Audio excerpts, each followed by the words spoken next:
Encontraram? Amém? Então vamos ler. Evangelho de João, capítulo de número 20, versículo 30 e 31. Jesus realizou na presença dos seus discípulos muitos outros sinais miraculosos que não estão registrados neste livro. Mas estes foram escritos para que vocês creiam que Jesus é o Cristo, o Filho de Deus, e, crendo, tenham vida em seu nome. Deus, nós te damos graças, Pai. Deus, nós louvamos o teu nome, Pai. Em Cristo, a tua graça, a tua misericórdia, o teu amor foi derramado sobre nós, Pai, a sua igreja. Senhor de Deus, venha falar aos nossos corações, Pai. Abençoa as nossas vidas, Pai, em ti, Jesus. Pai, nós oramos assim em nome de Jesus, Pai. Amém. Amém. Muito bem, hoje nós vamos falar sobre João capítulo 20 e 21. Eu pretendi ler o 20 porque, não sei se você já percebeu, mas você está lendo o Evangelho de João e você termina dessa forma incrível, onde Jesus realizou vários outros milagres que não caberia se fosse escrito. Só que daí vem o capítulo 21. Alguns falam que o capítulo 21 não foi escrito por João, porque tem uma tendência totalmente diferente. Aqui está terminando com chave de ouro, falando de Jesus Cristo. Aí começa a falar de quem? Pedro. Pedro, e é isso que nós vamos ver hoje. Vamos ver sobre Pedro. Vamos ver Pedro se desviando do seu caminho. Vamos ver Cristo restaurando Pedro e iremos entender que quando nós somos restaurados por Cristo, isso tem um preço para nós pagar em nossas vidas. Então, eu quero começar então aqui no versículo 1 do 21, se você tiver com sua Bíblia, me acompanhe. Fala o seguinte: depois disso, Jesus apareceu novamente aos seus discípulos à margem do mar de Tiberíades. Foi assim, beleza, até aqui. Versículo 2, estavam juntos Simão e Pedro, Tomé, chamado Dídimo, Natanael, de Caná, da Galiléia, os filhos de Zebedeu, dois outros discípulos. Versículo 3, é da onde a gente vai partir. Pedro fala o seguinte: vou pescar. Esse é o primeiro ponto que a gente vai falar agora. Por que isso é estranho? Porque depois de tudo que aconteceu, o que aconteceu, Fábio? Pedro andou com Jesus 3 anos, viu milagres, viu maravilhas, e depois que Jesus depois que Jesus morre, ressuscita, aparece a alguns, e Pedro viu isso tudo. Pedro vira e fala o seguinte: vou pescar. Nas entrelinhas, para a gente entender mais claramente, eu vou cuidar da minha vida. Pouco se me dá do que eu vi, pouco se me dá de o que aconteceu ali, nesses 3 anos com Jesus. E olha que Pedro é praticamente um pastor aqui. Se fosse nos dias de hoje, né, o pastor João, o pastor José, está mais acostumado como é a formação de um pastor, mas eu coloquei aqui algumas coisas. Se hoje esse Pedro fosse ordenado, de acordo com o versículo 21, ele não passaria. Por quê? Primeira coisa, por causa do seu testemunho. Ele já seria rejeitado, porque o cara largou a fé e foi viver a vida. Segunda coisa, ele falava pelo diabo.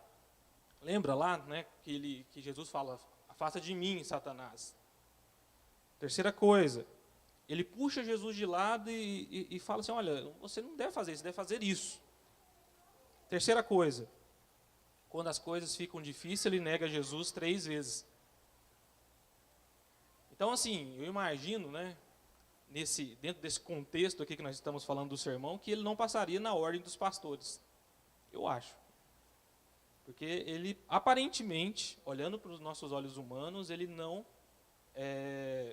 tem cara de um pastor que tem compromisso com Jesus Cristo. Mas vamos continuar. Aí Pedro diz: vou pescar. Talvez você poderia falar assim: ó, Fábio, mas o pastor tira férias, vai pescar, enfim, vai fazer alguma coisa desse tipo. Mas aqui, nesse caso, não. Se você olhar aqui, ó, vou pescar, disse-lhe Simão, Pedro. E eles disseram: nós vamos com você, ainda no versículo 3. eles foram e entraram no barco. Então aqui deixa claro que eles entraram num barco, não um barco pequeno, que você vai ali, pesca e volta. Mas esse aqui é um barco de trabalho.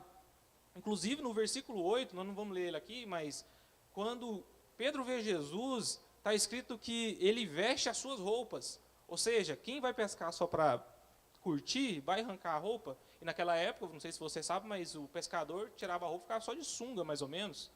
Então, de fato, Pedro esqueceu tudo o que ele havia vivido com Jesus e foi cuidar da sua vida, foi pescar. Vou pescar. E aí ele fala que eles foram, não só ele, tinham outros discípulos, né? E aí é onde a gente entra no primeiro ponto. O primeiro ponto aqui é nós de volta à nossa vida antiga. É nós, às vezes, tomando um caminho que eu lembro agora aqui, Isaías fala que todo mundo se desvia ou sai do seu próprio caminho. Ninguém consegue permanecer nesse caminho se não for Jesus Cristo nos guiando. Então não há um justo. E óbvio, né? Nesse caso de Pedro, a gente entende a situação de Pedro. Pedro aqui está muito, às vezes, triste, decepcionado, porque ele negou Jesus 3 vezes. Realmente ele falhou naquilo que ele disse. Senhor, pode ficar tranquilo, eu vou estar com o Senhor. Mas não, Pedro não conseguiu. E ele, infelizmente, volta a fazer aquilo que muitos fazem. Se entregam ao Deus desse mundo, ao Deus dessa era, a viver para si, a olhar para tudo, olhar para a palavra de Deus, olhar para a obra de Jesus Cristo e falar assim, não, eu prefiro a mim. Eu prefiro viver a minha vida. Né? E como a gente sabe disso? Está escrito no verso 3, né? Eles foram, entraram no barco, né? E voltaram para a sua própria área, né? Para o seu próprio barco, né? Eles levaram redes, enfim. E por que Pedro faz isso? Por que Pedro faz isso? Por que ele diz assim, né? Vou pescar, né? Simplesmente é porque Pedro não tinha nenhuma confiança em si mesmo. Pedro era uma pessoa que não tinha confiança nenhuma. Ele era alguém explosivo, ele era alguém muito explosivo, né? Mas ele não tinha uma confiança em si, por isso que Pedro está aqui, jogado às traças dessa forma. E aí no versículo 4 diz o seguinte, ao amanhecer Jesus estava na praia, mas os discípulos não o reconheceram. Aqui você pode parar e lembrar quando Lucas escreve, quando Jesus encontra Pedro a primeira vez. Lembra que Pedro fala quando Jesus encontra ele pela primeira vez? Ele fala, olha, Senhor, afasta de mim, porque eu sou pecador. E o que está acontecendo aqui no versículo 4? Eles viram alguém na praia e ninguém reconheceu. Eles olharam Pedro, o mesmo Pedro lá do começo, que nem havia conhecido Jesus, nem andado, tinha mais visão espiritual do que esse Pedro agora. Ele olhou quem estava andando na praia e não reconheceu que era Jesus. Incrível. Esse é o Pedro, nós estamos com ele aqui. Seguindo. A situação onde Pedro estava era a mesma. Pedro era pecador. Pedro era o mesmo homem pecador. Sem Cristo, pecador. Jesus era o mesmo homem. 100% homem, 100% Deus. Só que Pedro não o reconhece. Pedro aqui, irmãos, ele está totalmente longe do Senhor, longe daquilo que um dia ele viveu. Incrivelmente, isso me chama a atenção. E eu coloquei que a lição aqui é, Pedro e os outros não sabem que não podem mais pescar, porém, em Mateus 4,19, fala assim, que Pedro foi chamado para pescar homens. E ele está diante daquele que impede ou dá o peixe para quem está pescando, por exemplo. E nessa situação aqui, isso está acontecendo. Eles passaram a noite pescando e no amanhecer, eles viram o homem na praia, que não reconheceram quem era. Só que eles não entenderam que eles já haviam sido chamados. E na nossa vida, eu fico pensando, eu tenho um chamado. Quantas e quantas vezes eu já não fugi, e fujo até hoje um pouco. Falava isso com os adolescentes esses dias, sabe quando você está fazendo uma coisa, que você sabe que você está errado, que você sabe que, o que Deus tem para você? Você sabe, irmão. Você sabe o que Deus tem para você, só que você está fazendo isso aqui na sua vida agora, mas você sabe que vai chegar um momento que Deus vai arrancar isso de você. Seja um vício, seja um amor, seja alguma coisa. Mas vai chegar um momento na sua vida em que Deus vai fazer essa obra, ou completar em você essa obra. Talvez você fale assim, Fábio, mas eu sinto isso que você está falando, eu sei que Deus tem um propósito na minha vida, mas eu não tenho força. Mas eu não consigo andar por mim mesmo. Mas Pedro também sentiu isso, e olha que Pedro foi testemunha, irmão, ocular de tudo. E aí nós entramos aqui no segundo ponto. O segundo ponto é onde Jesus restaura as nossas vidas. Cristo restaurou a vida de Pedro. Cristo, irmãos, ele tem um propósito nas nossas vidas, por mais que nós estejamos distantes, menos calorosos, ou um pouco vivendo para nós mesmos, Jesus Cristo tem um propósito. Talvez seja o caso de alguns, seja aqui na igreja ou online, que você está precisando de uma restauração do Senhor, precisando de um renovo espiritual. Eu vejo muita gente às vezes pedindo pela vida espiritual. E é Jesus que restaura a gente. Vamos ver aqui então o versículo 12. Jesus disse: venha comer. Jesus chama eles, né? E esse provavelmente foi um momento, irmãos, que eu fico pensando, quando Jesus chama eles para comer, de muita conversa, uma conversa assim mais profunda, intensa. A Bíblia não fala, isso aqui eu supondo, onde Pedro chegou ali para Jesus e falou: Jesus, o senhor me desculpa, eu falei com o Senhor, eu fiz promessas e não cumpri. Os outros discípulos também provavelmente ali, eu acredito, né? Não é possível. Está diante de Deus e você não abriu o seu coração. Nós também fugimos, nós não fomos fiéis ao Senhor como deveríamos ser, como discípulos do Senhor. Mas enfim, esse momento, eles têm esse momento aqui de comunhão, e aí ele continua, e nenhum dos discípulos tinha coragem de lhe perguntar: quem és tu ali? Mas eles sabiam que era um Senhor. Na verdade, quem fala para Pedro, aí no versículo 8, é o João, né? O João, o discípulo mais amado. João fala: Pedro, aquele é o Cristo. Porque Pedro não havia percebido, então Pedro sai correndo e até a praia. Você lembra da história? Você sabe como que isso aconteceu, né? E muitos de nós, às vezes, ficamos surpresos. Porque que Jesus está ali fazendo isso com esses discípulos. Isso me lembra Isaías. Isaías, quando é chamado, né, ele fala assim: Senhor, quem nós enviaremos? Sendo que no sonho de Isaías só está Isaías e o Senhor ali. Quem que nós enviaremos, né? Que pergunta. Mas o Senhor, irmãos, ele tem um propósito em nossas vidas, e esse propósito é nos restaurar. E algumas vezes nós somos restaurados no culto aqui, ouvindo um sermão, um louvor, na escola bíblica, na sua casa, passando roupa, né, Lamara? Não está aqui, mas deve estar na live. Você é restaurado. Basta o seu pensamento estar cativo. E Jesus, ele é o maior de todos os discipuladores. Muitos de nós já fizemos discipulados. Muitos de nós, inclusive, né, o pastor João agora está lendo um livro sobre discipulado.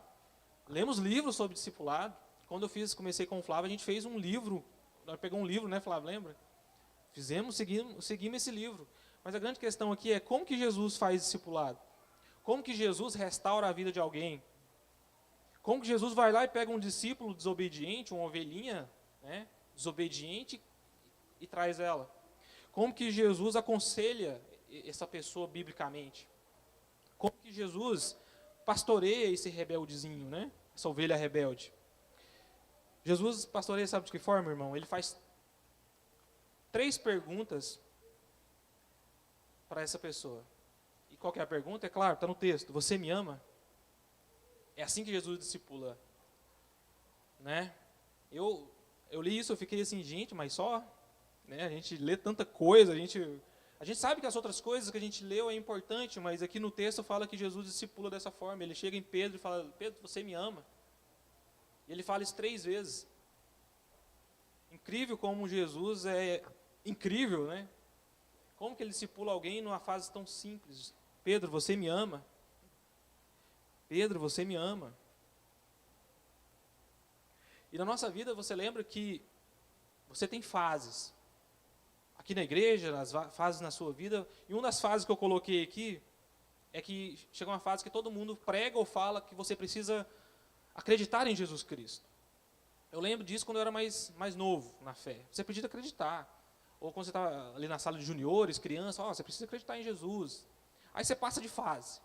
Aí eu coloquei aqui que você precisa servir ao Senhor. Você precisa servir ao Senhor. E aí nessa caminhada, nesse discipulado com Jesus aí, nós vamos avançando. E normalmente aqui você já está ali com a sala de jovens, né, já avançou bastante. E quando você já está adulto, quando você já avançou mais, você fala que você precisa testemunhar. Você precisa estar testemunha. Agora que você já é um crente maduro, né, bruto, você precisa testemunhar como um crente. Só que eu estava pensando, e demorou na minha vida eu trazer isso para mim, que eu preciso amar Jesus. A gente vive falando, eu preciso servir, preciso acreditar, eu preciso testemunhar, mas a gente não ama. A gente faz as coisas, parece que não é automático, mas parece que o amor, que é o que Jesus usa para discipular Pedro, parece que a gente não faz, a gente demora a amar a Deus de fato, de verdade. A gente demora a demonstrar isso de fato e de verdade, porque quando a gente ama a Cristo, nós começamos a dar prioridade. Quando nós amamos a Cristo, nós começamos a não pegar o nosso barquinho e falar, vou pescar. Quando nós amamos a Cristo, nós começamos a fazer as coisas para Deus e não para nós. E esse é o maior, ou talvez, o nosso grande desafio. Amar a Deus acima da nossa família.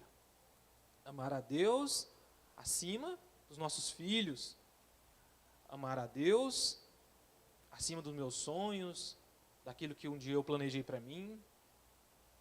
Isso é um desafio, irmãos. E para passar no discipulado de Jesus, Pedro teve que passar por isso. E ele ouve o primeiro, você me ama? Né? Aí no versículo 15, né? Depois que eles tomaram o café da manhã ali, comeram o peixe, Jesus perguntou a Simão Pedro, Simão, filho de João, você me ama mais do que a estes? E quando ele fala assim, quando você me ama mais do que a este, ele está falando o seguinte, olha, você me ama mais do que os barcos? Estes aqui, não está falando dos outros discípulos, ele está falando da vida dele. Você me ama, Pedro, mais do que essas redes que você joga, que você ama fazer? Só que você me ama, Pedro, mais do que sair pelo mar e fazer alguma coisa? Agora eu vou usar uma coisa que o pastor José gosta. Pergunte para você mesmo. Né? Faça uma auto-reflexão para você mesmo. Tem alguma coisa na sua vida, como Pedro, talvez Jesus possa te perguntar, olha, você me ama mais do que isto? Pense assim, que talvez você possa encontrar algumas coisas. E Pedro, ele estava precisando ser restaurado, porque ele estava vivendo muito para si e não amando a Cristo. Realizando ali o que ele queria, de boa, pegando uma brisa do mar, deve estar bom, né? Eu nunca andei de barco no mar, né? Mas deve ser bom. Mas Jesus faz uma pergunta muito séria. Pedro, você me ama mais do que a este? Aí Pedro vai e responde, sim, Senhor, tu sabe que eu te amo. E aqui tem aquelas palavras do grego, né? Você sabe como é? Enfim, aqui ele usa o ágape aqui, né? Agapão no originalzinho aqui, mas o agapão ali é o amor, né? Perfeito de Deus, digamos assim, um amor muito grande, um amor incrível. Aí Pedro responde, sim, Senhor, tu sabes. E o pior de tudo é que pensa você na frente de Jesus, Jesus perguntando para você, você me ama? Aí você sabe que ele está te perguntando, você me ama com o amor ágape? E aí aqui tem tu sabes, porque o Senhor é onisciente. Pensa você conversando com Deus e tendo que responder para Deus. Será que você responderia, sim, Senhor, eu te amo com amor ágape? Pedro não é tolo. né? Pedro não é burro. E ele responde: Senhor, tu sabes que eu te amo. Aqui ele responde com filéu ali, né? Que é um amor assim, um amor de amigo, vamos falar assim. É um amor, eu te amo, mas é um amor assim de brother. Porque, irmãos, quando a gente está na presença de Deus, não tem como a gente vacilar. Você não engana Deus. Ou você ama Deus, ou você não ama Deus. Só que o que eu acho interessantíssimo aqui é que às vezes nós desconsideramos o amor que nós temos por Deus. Talvez o seu amor que você tem por Deus não é um amor ágape, um amor assim, sabe, top. Mas mesmo assim, Deus quer te restaurar com o amor que você tem. Porque o amor que você tem, esse amor filé, um amor assim, mais fraco, digamos assim, de amigo, é um amor que Deus precisa para restaurar a sua vida. É um amor que Deus vai usar, como Ele usou na vida de Pedro, para pegar Pedro, que estava entregue às traças, à sua própria vida, e transformar em um Pedro, que nós vamos ler depois lá em 1 Pedro, capítulo 5, que é um pastor de verdade, que é um homem que onde vai faz a diferença. Mas primeiro nós precisamos parar e falar assim, olha, talvez o meu amor por Deus não é o suficiente, eu não posso vir aqui e falar que eu sou crente, porque eu não amo Deus assim tanto, mas lembre-se, Pedro foi restaurado com um amor não perfeito. E Deus pode chegar a você, irmão, e te alcançar, mesmo com esse amor seu aí, mas você precisa ser discipulado por Ele. Você tem que pegar esse pequeno amor seu, entregar a Deus, que Ele vai fazer uma obra na sua vida. Porque nós pensamos, nossa, eu preciso ser crente mais para me batizar. Ah, eu preciso ser assim demais para mim fazer não sei o que lá. Com Pedro não foi assim. Quando Deus restaurou aquele homem, não foi assim. E aí eu lembro de Jonas, capítulo 2, que diz, eu não sei o versículo agora, mas diz que a salvação pertence ao Senhor. Não é sua. A salvação é do Senhor. A salvação não é nossa, não é o tanto que você amou Deus é que você vai ganhar sua salvação, não. É com um pouquinho que você tem para dar para Deus, que Deus vai mudar a sua vida. Porque foi assim comigo, eu acredito, eu creio. Porque se dependesse de mim, eu estava longe de Deus, desviado no meu próprio caminho, andando, saindo para pescar e com o Claudinei. Com certeza. Mas Deus, irmãos, um dia foi lá e me resgatou. Porque a salvação pertence ao Senhor. É Ele que tem compromisso, é Ele que vai lá e mesmo você nesse amorzinho, filéu, e muda a sua vida, muda a sua história. E aí pela segunda vez, no versículo 16, Jesus disse, Simão, filho de João, você me ama? Ele responde que ama. Aí ele fala, então vai lá e pastoreia as minhas ovelhas. Você que tem esse amor tão falho, tão pequeno às vezes, vai lá. Eu quero que você pastoreie as minhas ovelhas, cuida delas. Eu sei que você não é o pastor que você gostaria de ser. Eu sei, irmãos, que às vezes nós não somos o crente que nós deveríamos ser, ou as pessoas que Jesus quer que nós somos, mas Deus, irmãos, quer que você faça a sua obra, o seu chamado, o seu testemunho. Mas primeiro você precisa amar Jesus e pegar esse amorzinho seu aí e deixar Deus trabalhar em você, em mim, em nós. Porque Deus vai entregar coisas na sua mão, responsabilidades. No caso de Pedro, cuidar das ovelhas. Vai lá e olha, aqui eu reparei o versículo, Jesus falou assim, pastorei as minhas ovelhas, não é qualquer ovelha, as ovelhas de Jesus. Olha o tamanho dessa responsabilidade para uma pessoa que não ama Deus tanto assim. Vai lá e cuida das minhas ovelhas, vai lá, olha as minhas. Não é qualquer coisa. Se é de Jesus, com certeza não é qualquer coisa. E aí, pela terceira vez, ele disse, Simão, filho de João, você me ama? Agora tem uma diferença aqui, né? Jesus pergunta para ele se ele ama ele como amigo, não mais como ágape, né? Como filéu. Ele pergunta aqui, você me ama como filéu, como amiguinho, assim, bem brother? E aí acontece o quê? Pedro fica triste, magoado, por Jesus ter perguntado pela terceira vez. E aí ele responde, Senhor, tu sabes, de novo, a onisciência de Deus, todas as coisas, e você sabe que eu te amo. E, novamente, pela terceira vez, Deus vai lá. Eu até marquei de caneta aqui. cuida das minhas ovelhas. Vai lá, faz o seu chamado, porque é eu que vou restaurar você.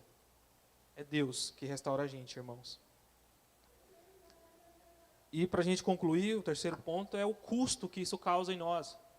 Esse amor, seja ele como for, que nós temos por Jesus Cristo, tem um custo. E ele está aqui, ó. No versículo 18. Digo-lhe a verdade, quando você era mais jovem, vestia-se e ia para onde queria. Mas quando for velho, estenderá as mãos e outra pessoa o vestirá e o levará para onde você não deseja ir. E aí você pergunta, mas isso aqui está falando da crucificação de Pedro? Sim. E Jesus completa. Jesus disse isso para indicar o tipo de morte com o qual Pedro iria glorificar a Deus. E então ele disse, siga-me. E aqui a gente tem, em primeiro lugar, o custo desse amor. Amar a Jesus Cristo nem é maravilha, a gente já sabe disso. E no caso de Pedro, ele ia morrer como seu mestre. Ele iria morrer como seu mestre.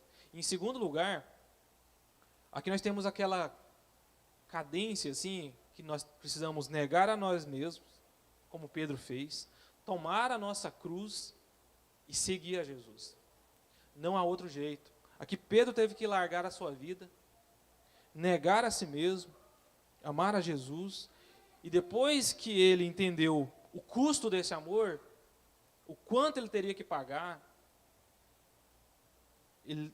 ele sim poderia seguir Jesus agora. E em terceiro lugar, e não menos importante aqui nesse ponto, sabe que jeito que Pedro ficou? Você acha que Pedro ficou triste porque ele ia morrer na cruz? Você acha que Pedro ficou decepcionado?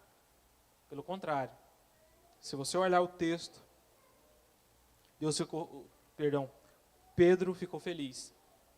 Porque agora ele teria uma nova chance com o seu mestre, e nessa nova chance ele poderia não mais negar o seu mestre, não mais trair ele 3 vezes, porque era uma honra para Pedro, irmãos, morrer em nome de Jesus Cristo. Então, essa notícia para Pedro foi ótima. Então, existe um custo, irmãos, na nossa vida de servos do Senhor. Existe um custo que nós pagamos, seja ele qual for, para seguirmos a Deus. Às vezes você vai ter que largar coisas que você não quer largar. Às vezes você vai ter que romper relacionamentos que você não quer romper. Mas é necessário. Às vezes você vai ter que largar empregos que você não quer largar. Mas para finalizar, eu vou abrir aqui 1 Pedro capítulo 5. E vamos ver como é que esse Pedro, esse homem aqui que estava só o traste, terminou, né? Primeira carta de Pedro, capítulo 5, versículo 1. Aí ele fala o seguinte, ó. Portanto, apelo para os presbíteros que há entre vocês, e o faço na qualidade de presbítero como eles, e testemunha dos sofrimentos de Cristo, como alguém que participará da glória revelada. Pastoreiem um rebanho de Deus que está aos seus cuidados. Olhem por ele, não por obrigação, mas de livre vontade, como Deus quer. Não faça isso por ganância, mas com o desejo de servir. Gente, eu olho para esse Pedro aqui, eu olho para o Pedro do começo do versículo, do capítulo 21, e é um outro homem, é um pastor de verdade, falando aos presbíteros e aos jovens presbíteros aqui, como eles deveriam fazer. Pastoreiem, cuidem, não por obrigação, mas por amor, a obra que Deus deu a vocês. Então, irmãos, eu finalizo falando para você que Deus tem uma obra nas nossas vidas, grandiosa, e não se prenda no tanto que você é bom, no tanto que você é grande, porque não é isso que Deus quer de você. Deus quer discipular você com o amor que você tem. Eu não estou falando para você pensar assim, eu posso levar a minha vida de qualquer jeito com Jesus, que está ok. Não estou falando isso. Estou falando assim, que talvez você pense, o amorzinho que eu tenho aqui por Deus nunca vai dar nada. Nunca vai mudar a minha vida. Mas como Pedro, eu garanto que se Deus tem um propósito na sua vida, e se Ele te chamou, Ele vai mover o seu coração, a sua vida, e entregar coisas para você fazer no reino dEle, para a glória dEle, porque Ele é um Deus que nos restaura. Ele é um Deus que senta conosco e pergunta: você me ama? Faça isso. Você me ama? Faça aquilo. Mas nunca se esqueça, o único que tem poder para salvar é Jesus Cristo. A salvação pertence ao Senhor. E a restauração também. Amém? Então vamos orar. Deus, te dou graças, Pai, porque o Senhor tem um propósito, Senhor, em cada vida. Deus, o Senhor nos chama, Deus, e nos discipula. Pai, o Senhor nos carrega e nos dá, Deus, responsabilidades após nos ensinar, nos transformar, mudar a nossa história. Mesmo depois, Pai, de nós fazermos coisas que nós nunca que pensamos, às vezes fizemos porque nós somos pecadores mesmo, mas o Senhor perdoa os nossos pecados. O Senhor cura, Deus, as nossas feridas, Pai. O Senhor é o nosso pastor. Pai, o Senhor nos leva, Pai, a lugares, Deus, que nós não podemos ver, mas o Senhor tem propósito para nós. O Senhor cuida, nos capacita, o Senhor faz tudo, Pai. A salvação pertence ao Senhor, Deus, que é o nosso Pai. Por isso que nós não temos fé em nós mesmos, Pai, e sim no Senhor Jesus Cristo. Por isso que nós não temos nada bom em nós para ofertar ao Senhor, mas é o Senhor que nos capacita, nos enche com o teu Espírito, Pai. E nos faz, Pai, filhos do Senhor, servos do Senhor, testemunhas do Deus vivo. Deus vivo. Damos graça, Pai. E oramos assim, Pai, em nome do Senhor Jesus. Amém.